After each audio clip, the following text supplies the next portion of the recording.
So magandang araw mga ka-farmers, dumating na rin sa wakas yung ating coconut dwarf. Ito na yung sinasabi ko na itatanim ko doon sa gitna ng ating sisimulan na farm. So 100 piraso ito mga ka-farmers in order ko.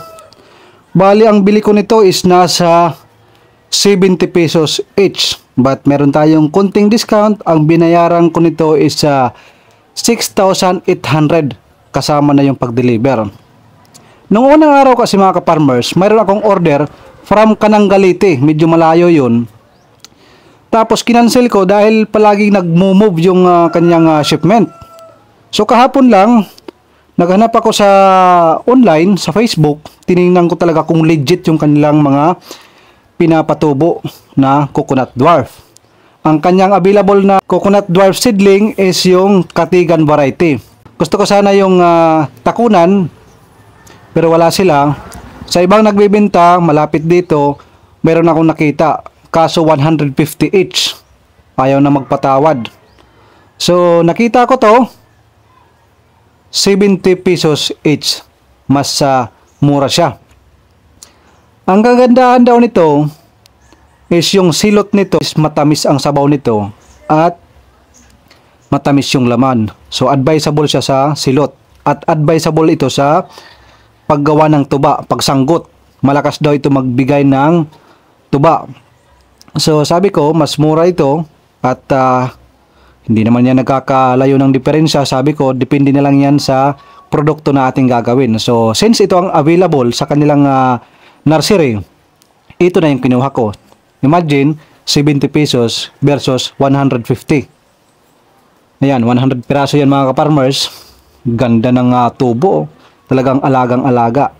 Kasi tiningnan ko talaga kung talagang legit silang nagbibinta ng coconut seedling. Kasi baka mamaya mayroon mga middleman lang, yung mga nagkukontrata or yung iba, hindi sa kanila yung mga puno. So nagkukontrata lang, tapos tutubuan pa nila. Talagang legit, sila mismo ang may-ari. Ngayon, pinapakita ko lang sa inyo yung ating coconut dwarf na 100. Bukas, papakita natin kung papaano yung tamang pagtatanim. Dahil sa coconut dwarf, mayroong tamang distansya, tamang sukat para maganda yung sibol at maganda yung pamunga ng ating coconut dwarf. Ito talaga yung matagal ko nang pinapangarap. Nakikita ko sa mga videos, maganda yung tubo, tapos sa ilalim is free range area. Kasi ang plano ko talaga dito, free range area sa harap, tapos yung coconut dwarf pag namunga na yan, siyempre mag-aabot na yung mga mga dahon. Sa ilalim is hindi na yan mainit. Lalagyan natin ng net, tapos sa ilalim free range area para maganda yung itsura ng ating gagawing farm. Kailangan planado yung pagkakagawa para hindi tayo magsisisi. Kasi kung hindi natin pagplaplanuhan simula sa simula, sa susunod, pag nag-iba yung ating isip, hindi maganda to. So iibahin na naman natin, another trabaho na naman. Yung ating coconut dwarf, hindi naman na yan matatransfer sa pagtanim. Pag naitanim na yan, pag malaki, dyan na yan. Kaya habang nagsisimula pa lang tayo, ang importante pagplanuhan po natin. Kailangan planado para walang sabit. May konting sablay man, sabi nga nila, nobody's perfect. May konting sablay, at least kaya natin may adjust ng konti. So ayan, pinapakilala ko sa inyo ang Katigan variety. Tinignan ko naman sa ibang mga nag-vlog, yung Katigan variety is napakaganda yung bunga. At yung kanyang dahon, yung kanyang palak ng dahon is parang yung original na dahon ng nyug na malalaki. Mayroon kasi yung mga ibang variety, lalo na yung nakikita nyo medyo yellow yung kanyang dahon.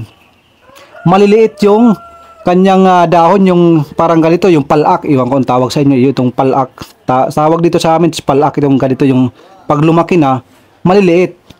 Kung gawing sanggutan, gawing tubaan, pag umakyat yung nagsasanggot, talagang maaaring bumagsak.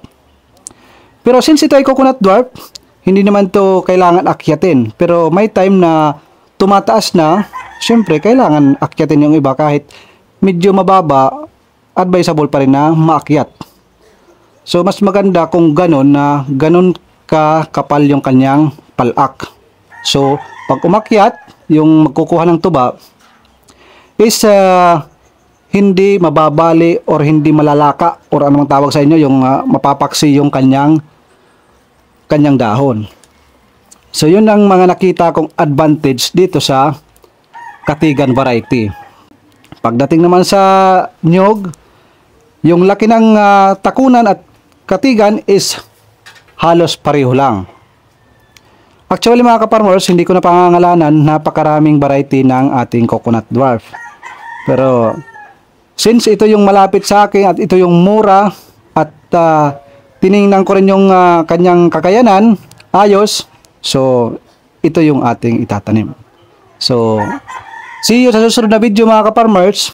Isishare ko sa inyo ang tamang distansya ng pagtatanim ng ating katigan variety na coconut dwarf. Sabi ng binilhan ko kahapon, pag nagtanim tayo ng nyug, kailangan tinatanggal ito.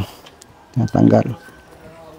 Para panibagong ugat yung sisibol. Ganda ito mga kaparmers. Talagang nakikita ko na yung future farm natin. Maraming mga OFW ang nangangarap na magkaroon nito. Nais kong i-share ang video na ito para magkaroon kayo ng idea, magkaroon kayo ng inspiration para sa pagsisimula sa ating farming business. So kung mayroon kayong mga lupa mga kaparmers, mas mainam na magtanim po tayo habang nasa abroad ka pa. Para pag uwi mo sa Pilipinas, pagtingin mo sa iyong lupa, wow! Mayroon na siyang mga tanim. Mahirap yung time na pag uwi mo, doon ka lang magtatanim. From the very beginning, na maglilinis ka at magtatanim ka, malayo pa at mahaba pang panahon ang gugugulin. Hindi katulad yung habang nasa abroad ka, magpatanim ka na magpatanim, kahit gumastos ka, at least sa haba ng panahon na nasa abroad ka, yung mga tanim mo is tumutubo. Huwag kayong matakot, kakainin ng kambing, kakainin ng kalabaw, hindi po natin maiiwasan yan.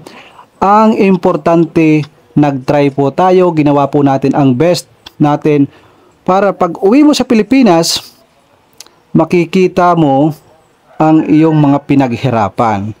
So hindi naman yan lahat kakainin eh. Yung matitira para sa atin, yung kinain, hindi naman lahat yan kakainin ng kalabaw. So meron naman akong video para hindi kainin ng kalabaw ang ating mga nyog.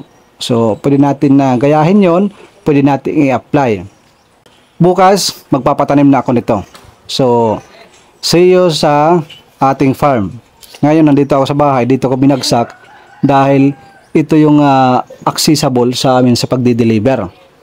Simula dito sa bahay, papunta sa aking farm is 5 minutes pag nagmotor. Ito naman, hahakutin ko at papunta sa aking farm, yung motor yung gagamitin ko bukas. So ayun mga kaparmers, hanggang dito na lang. See you tomorrow sa pagtatanim natin ng coconut dwarf.